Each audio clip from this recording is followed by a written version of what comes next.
أعوذ بالله من الشيطان الرجيم بسم الله الرحمن الرحيم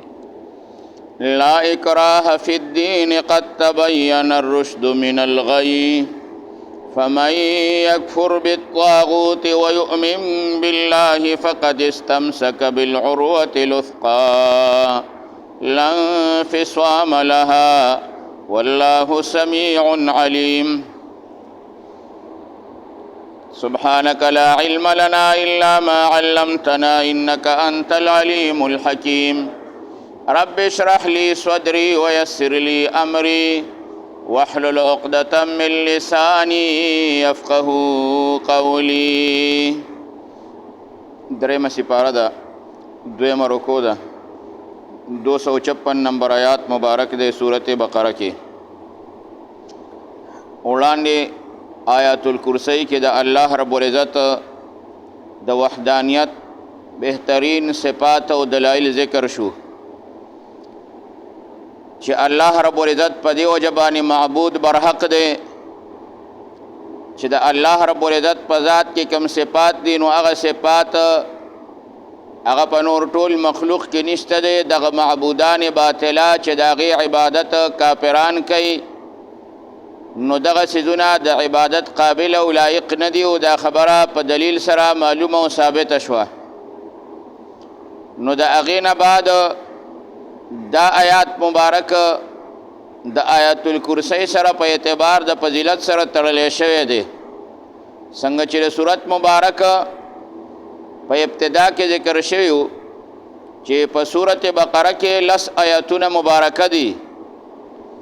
او د ټولو آفات او حادثاتو نه د خلاصي او نجات دپاره د هغې تلاوت سبب دی چې په هغې کې 4 آیاتونه مبارکه د صورت بقرې رومبني دي او 3 آیاتونه مبارکه دا دي، یو آیات الکرسی او ورپسې دا 2 آیاتونه مبارکه کم چې نن درس کې ویلی کېږي. نو 4 هغه او 3 دا نو دا وشو او بیا 3 آیاتونه مبارکه د دې صورت بقره اخرنی 3 آیاتونه دي چې هغه د لله ما فی السماوات نه د صورت مبارک تر اخره پوری دي. نو د دغه فضیلت په اعتبار سره دا 2 آیاتونه مبارکه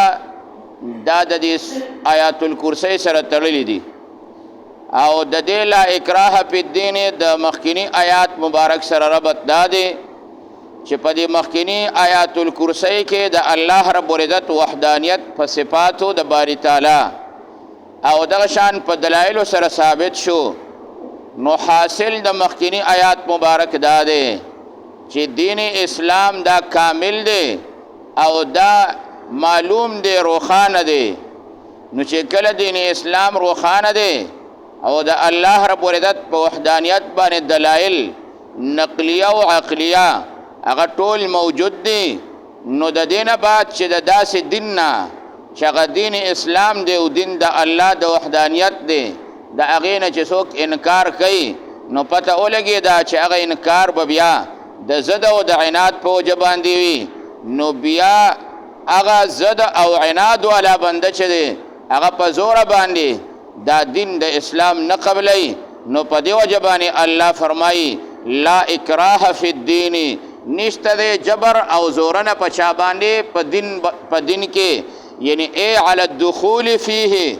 اکراه او جبر نشته دی په دې خبره کې چې په زوره باندې یو بنده هغه ته په دین کې داخل کې او د دې دین نه مراد هغه دین حق دی چې هغه دین اسلام دی او ملت ابراهیمی دی. الله رب العزت فرمایي چې اکراه او زورنه نشته دی په دین کې، نو د دې نه مراد دا دی چې علی الدخول فیه په دې دین کې په داخلېدو کې اکراه او جبر او زورنه نشته دی. د رسول الله صلی الله علیه وسلم په صحابو کې یو صحابي حسین رضی الله تعالی عنه په سواد سره چې د هغه 2 زامنو دواړه عیسایانو. دا نبی علیہ السلام ته راغی او نبی علیہ السلام ته وویل چې زه دا غواړم چې زما دا بچي اسلام راوړي، لیکن دوی دا خبره نه مني نو الا استکرههما آیا زه په هغې باندې زورنه ونه کما یعنی په زور او په زبردستۍ سره په دې دین کې داخل نه کم ولې ځکه هغې انکار کوي د دې دین اسلام نه نبی علیہ السلام ته الله رب العزت دا آیات مبارک نازل کو چې نه زبردستی او زورنه په دې کې نشته دی که څوک په خپله خوښه باندې دین اسلام قبلی نو ټیک ده ولې ځکه قد تبین الرشد من الغی یقینا تبین واضح شوی دی الرشد هدایت من الغی د گمراهی نه یعنی معنا دا ده چې هدایت دا د دلالت او د گمراهی نه په دلایلو سره واضح دی چې څوک یې نه قبلی نو هغه د ضد او د عناد په وجه باندې دی قد تبین الرشد معنا هغه دارې یعنی تمیز الایمانو ممتاز شوی دی ایمان چې دغه ایمان دا سبب د رشد او د هدایت دی نو دا ممتاز دی دا جدا شوی دی من الغی ای من الکفر د هغې کفر نه په دلایل واضحه سره دا خبره معلومه ده چې دا هدایت دا چې کم دی نو واضح دی او کفر چې دی نو ورپسې آیات مبارک کې راځي هغه تیری دی نو چې کله دا خبره معلومه ده نو د دې نه بعد بیا په دې دین اسلام کې په قبولیت باندې او په داخلېدو باندې په چا باندې اکراه او جبر زورنه نشي کولی لیکن دلته دی کې دا خبره یاد ساتل پکار دی چې د دې نه مراد د اکراه په دین نه مراد هغه اکراه په دین یعنی علی الدخول فيه یعنی په دین کې څوک په زور باندې نشي داخلولی و چې کله یو بنده ایمان راوړو نو د ایمان نه بعد بیا په هغه باندې اکراه په اعمالو ناپس کولو کې شته دی یو اکراه په دې کې ده زبردستی په دې کې ده چې په دین کې داخل شه نو د دې آیات مبارک نه مراد دغه داخلېدل دي چې په هغې کې اکراه نشته دی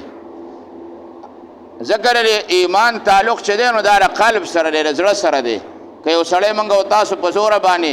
په ایمان کې داخل کو او هغه موږ او تاسو ته هم وایي چې زه د مسلمان شم نو د هغه د زړه نه موږ نه خبرېږو لیکن په اعمالو کې بیا اکراه دا په نفاس کې ثابته ده یعنی که یو سړی ایمان راوړو او دی بیا وایي زه مونځ نه کومه په ده باندې اکراه شته دی لیکن هغه اکراه په هغه صورت کې راځي چې کله یو اسلامي سلطنتي او اسلامي هغه حکومتي نو بیا د دین اسلام چې څومره امور دي نو د هغې په نفاس کې اکراه دا شته دی بیا یو حاکم وقت یو سړی په نیکۍ نه کولو باندې دغه شان په یو امر نه پوره کولو باندې په هغه باندې اکراه کولی شي او هغه له په هغې باندې سزا م ورکولی شي لیکن دا ممکنه ده په هغه اسلامي امارت کې جمهوري چې کم اقدار دي نو په هغې کې دا خبرې چې کم دی نو ممکنې نه دي بلکې هغه الټه د دین اسلام د امورو دپاره یو مانع دی قد تبین الرشد الله فرمایي یقینا واضح شوی دی هغه هدایت یعنی ایمان من الغی د هغې دلالت یعنې د کفر نه نو فمن یکفر بالطاغوت چا چې انکار وکړو د طاغوت یعنې د شیطان نه طاغوت د دې معنا د شیطان دغه شان د دې طاغوت معنا بوتان راځي اصل کې طاغوت په معنا د سرکش سره راځي شیطان هم سرکش دی و اصنام معنی تفسیر جلالین کړی ده نو بوتان په څه اعتبار سره چې کوم دی نو سرکشان دي ځکه دا سبب د سرکشۍ دی نو فمن یکفر بالطاغوت چا چې انکار وکړو د هغې طاغوت نه د هغې شیطان نه دغه شان د بوت نه د دې نه علاوه تفسیر خازن په قیله سره معنا کړی ده چې الساحرو چا چې انکار وکړو د هغې ساحر او د جادوګر نه د کاهن نه او بل معنا یې دا کړې ده چې طاغوت هر هغه شی دی چې د الله نه علاوه د هغې څوک عبادت کوي او هغه طرف ته مایله وي یعنی الطاغوت کل ما عبد منه من دون الله هر هغه شی چې د هغه عبادت کیږي د الله رب العزت نه علاوه نو که هغه بیا مزار دی او که هغه بت دی او که هغه نور دی او که هغه سپوږمۍ ده او که هغه اور دی یعنی چې یو څوک چې د څه عبادت هم کوي د الله نه علاوه نو دغه طاغوت دی الله وایي چا هم چې انکار وکړو د طاغوت نه د غیر الله نه او دغه شان د طاغوت بله معنا تفسیر خازن کړې ده یعنی هر هغه انسان چې هغه سرکشۍ طرف ته رابلل کوي نو چام چې انکار وکړو د هغې طاغوت نه یعنی د شیطان نه یا د بت د عبادت نه ویؤمن بالله او ایمان ولرو په الله تعالی باندې نو فقد استمسکا یقینا د منګولې ولګولې بالعروة الوثقی په یو مضبوطه کړۍ باندې چې چا د الله په ذات باندې ایمان راوړو وحدانیت تسلیم کو نو دا داسې دی لکه گویا چې د منګولې ولګولې کلکې ونیوله څه بالعروة الوثقی هغه مضبوطه د اوسپنې یو کړۍ یعنی څنګه چې انسان یو مضبوطه د اوسپنې کړۍ ونیسي نو دی په هغې باندې د غورځېدو نه دا په امن کې شي دغه شان چې چا ایمان راوړو نو دا ایمان چې دی دا داسې دی لکه دغه مضبوطه د اوسپنې کړۍ نو د دې په ذریعې سره به دی د جهنم د کندې د غورځېدو نه بچ شي دې ته استعاره ویلی کېږي چې دلته یې د ایمان تشبیه چې کوم دی نو هغه ورکړې ده د هغې عروه وثقا سره یعنی د مضبوطې کړۍ سره تشبیه ورکړې ده چې استعاره ترشیحیه پکې راځي الله فرمایي چا چې ایمان ولرو نو داسې شوه لکه چې د منګولې ولګولې په هغې مضبوطه کړۍ سره یعنی فقط تمسک واعتصم بالعقد الوثیق المحکم فی الدین یعنی د لاس ولګوه چې کوم دی نو هغه مضبوط دین ته چې هغه دین اسلام دی د هغې په وجه باندې د هلاکت د غورځېدو نه دی محفوظ شو او داسې کړۍ ده چې لن فصام لها یعنی لن قطاع لها نشته دی کټ کېدل د هغې لپاره یعنی یو خو کمزورې کړی وي چې هغې ته لاس واچې هغه ماته شي الله وی دین اسلام د هغې کړۍ سره مشابهت لري لن فصام لها لن قطاع لها چې نشته دی د هغې لپاره انقطاع او کټ کېدل او ماتېدل والله سمیع علیم الله رب العزت اوریدونکی ذات دی علیم او خبردار دی یعنی سمیعنا باقوالکم الله سمیع دی ستاسو په اقوالو باندې علیم دی بافعالکم ستاسو په افعالو باندې الله ولی الذین الله رب العزت ولی او دوست دی د هغې کسانو ولی په معنی د ناصرو سره دی الله ناصر او مددگار دی د هغې کسانو آمنو چې ایمان راوړی دی یخرجهم من الظلمات راوباسي الله تعالی دوی یعنی دا مؤمنان د هغې تیرونه الی النور هغې رڼا د ایمان ته دی راوباسي د تیرونه یعنی هغه تیرې من الظلمات یعنی ظلمات الجهل هغه کمې تیرې د جهالت چې دي و ظلمات الکفر او کمې تیرې د کفر چې دي و ظلمات اتباع الهوا او هغه تیرې د خواهشاتو د تابعدارۍ چې دي او دغه شانه هغه ظلمات قبول الوساوس هغه تیرې چې په هغې کې انسانان هغه وسوسې د شیطانانو هغه قبلی چې هغه مؤدي دي کفر ته نو الله رب العزت د مؤمنانو دوست او مددگار دی چې دا مؤمنان راوباسي د هغه تیرو د جهالت او د کفر او د خواهشاتو نه څه راوباسي الی النور هغه رڼا د ایمان ته الی نور الایمان والهدایت هغه نور د ایمان او د هدایت ته چې کوم دی نو الله رب العزت راوباسي یعنی الی النور الی الهدى الموصل الى الایمان هغه هدایت ته رابلي چې هغه رسونکی دی د دې انسان دپاره ایمان ته کل ما فی القرآن من الظلمة والنور تفسیر مظهری ذکر کړی دی کلم چې په قرآن کې دا لفظ د ظلمت او د نور راشي نو فالمراد بظلمة الکفر بیا مراد د ظلمت او د تیرونه دا کفر او والمراد بالنور الایمان او مراد د دې نور نه چې کوم دی نو هغه ایمانی علاوه چې کوم دی نو د دې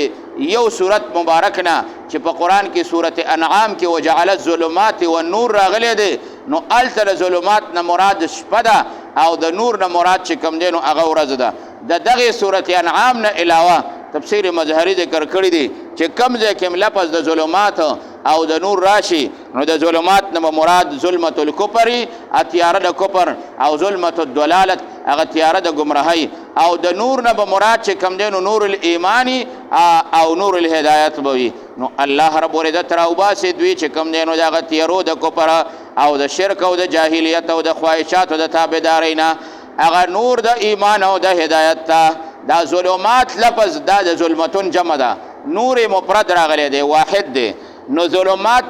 تیارې دا جمع راوړې ده او نور مفرد واحد راوړی دی. دې کې اشاره ده دې طرف ته چې دا ایمان چې دی نو دا چې کم دی نو دغه یو دی، او د دې تیارو اقسام دا ډېر شی دي چې هغه تیارې چې کم دی نو د کفر دي، د جهالت دي، د رسم و رواج دي، د ظلم د بربریت دي. دا ټولې خبرې چې دي نو دا تیارې دي. نو په ظلمات جمع راوړلو کې هغې انواع او اقسامو ته اشاره شوه. والذین هغه کسان کفرو چې کافران دي، اولیاؤهم نو دوستان د دوی چې دي، الطاغوتو نو هغه شیطانان دي. یعنی د دې سره دوستی کوونکي هغه طاغوت دی. بیا ته طاغوت معنا موږ او تاسو مخکې آیات مبارک کې وکړه چې طاغوت شیطان ته وایي، طاغوت چې کوم دی نو هغه بت ته وایي، طاغوت هغه ساحر او جادوګر ته وایي. دلته ته مراد څه شی دی د دې طاغوت نه؟ نو تفسیر مظهري د طاغوت معنا دلته کړې ده شیاطین الجن والانس. هغه خلک چې کافران دي نو د دوی لپاره دوستان طاغوت دی. هغه شیطانان خلک دي که هغه انسانان دي او که دغه شان هغه پیریان دي، یعنی د دوی ملګري شیطانان دي. نو بیا هغه معهود شیطانان چې هغه د پیریانو نه دي، او کنه په انسانانو کې څوک داسې دي چې د شیطانۍ خبره کوي. لکه د کافرانو سره دوستانه کوونکي خلک کعب ابن اشرف چې دا چې کوم دی نو د یهودیانو سردارو، حیی ابن اخطب چې دا د یهودیانو سردارو، هغې به د کافرانو سره دوستانې کولې. الله رب العزت فرمایي چې کوم خلک کافران دي نو د هغې سره دوستي کوونکي خلک چې دي نو دا شیطانان دي. نو یخرجونهما راوباسي دغه شیطانان دوی لره من النور د هغې رڼا د ایمان نه الی الظلمات هغه تیرو د کفر او شرک ته. ظاهر د الفاظو دا وایي چې یعنې گویا چې دا خلک دا په ایمان کې شاملو او د شیطانانو ته راویستله، حالانکې دوی خو په ایمان کې شامل نه وو. نو بیا څنګه دلته دا راغلی دی چې دا شیطانان د نور د ایمان نه راوباسي تیارو ته؟ نو د هغې معنا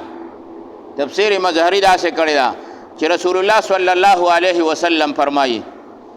چې د اصل فطرت په اعتبار سره، د اصل خلقت یعنی د پیدایش په اعتبار سره دا ټول انسانان چې دي نو دا په ایمان سره پیدا دي. لکه حدیث د ابو هریره رضی الله عنه دی، هغې فرمایي قال رسول الله صلی الله علیه وسلم ما من مولود یولدو،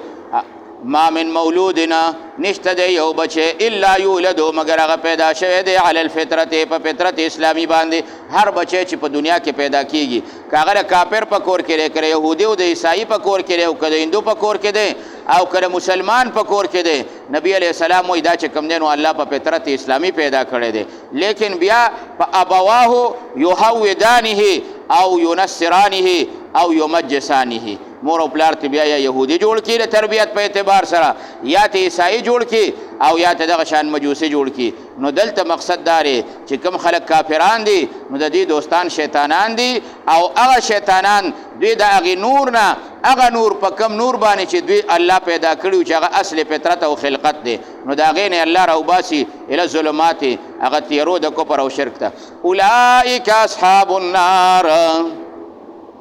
دغه خلک دی، دغه کافران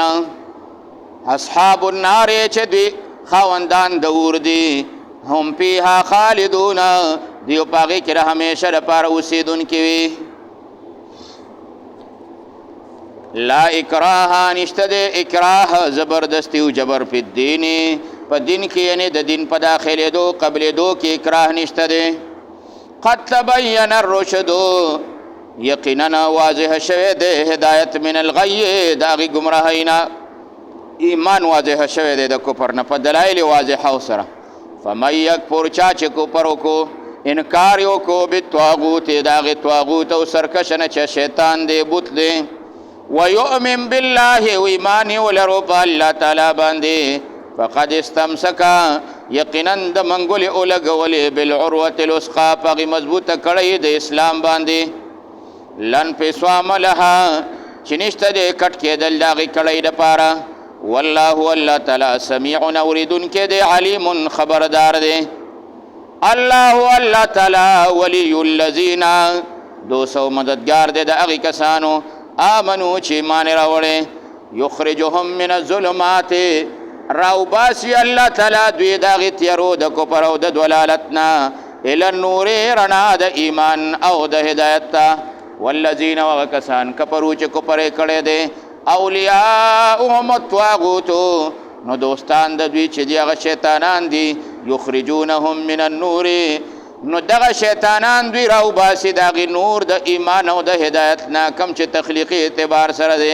الى الظلمات تیرو د کفر او د شرک او د جاهلیت او د خواهشاتو ته اولئک اصحاب النار دغه خلق خاوندان د اور دی هم فیها خالدون دی او په دې کې د همیشه د پاره وي اللهم ربنا آتنا فی